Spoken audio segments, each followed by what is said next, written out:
Κάποτε υπήρχε ένας άνθρωπος που κουβαλούσε πάντα μια πέτρα στην τσέπη. Δεν την έβγαζε ποτέ, ούτε καν όταν κοιμόταν. Ήταν μικρή, όχι βαριά, αλλά τον έκανε να περπατά σκυφτός. Κανείς δεν ήξερε πώς την είχε.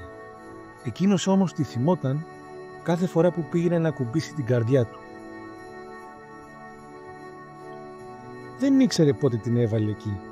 Ίσως τότε που είχε θυμώσει με κάποιον. Ίσως τότε που είχε θυμώσει με τον εαυτό του. Από τότε η πέτρα έγινε μέρος του σώματός του. Ένα κομμάτι που δεν ήθελε να του ανήκει, μα που κουβαλούσε κάθε μέρα, από συνήθεια. Οι άνθρωποι γύρω του τον έβλεπαν και νόμιζαν πως ήταν απλώς κουρασμένος. Κάποιοι τον ρωτούσαν αν έχει κάτι.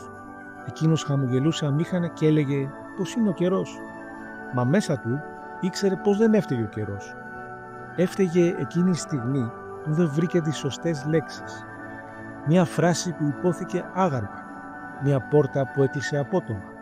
Ένα βλέμμα που δεν δόθηκε ποτέ. Και η πέτρα, σιωπηλή, φύλεγε μέσα της όλα όσα δεν υπόθηκαν.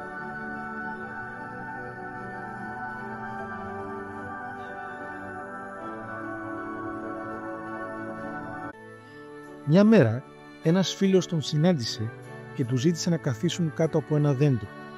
Δεν είπαν πολλά, μόνο άκουσαν τον άνεμο να περνά ανάμεσα στα φύλλα. Ο άνθρωπος ένιωσε πως μπορούσε να αναπνεύσει χωρίς να εξηγεί τίποτα.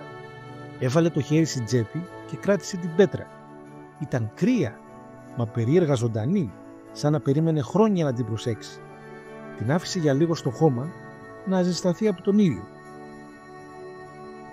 Τότε κατάλαβε. Δεν ήταν η πέτρα το πρόβλημα, αλλά η συνήθεια να την κουβαλά.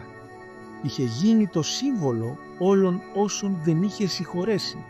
Του θυμού του, των φόβων του, του ίδιου του παιδιού.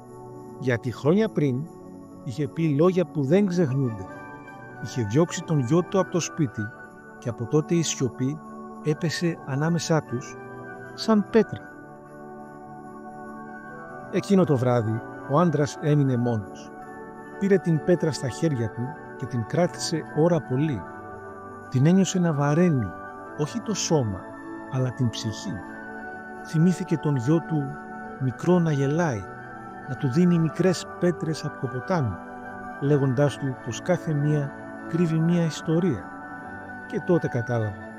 Η πέτρα στην τσέπη του δεν ήταν ο βάρος, ήταν ανάμνηση που πονούσε γιατί δεν είχε υποθεί ένα συγγνώμη.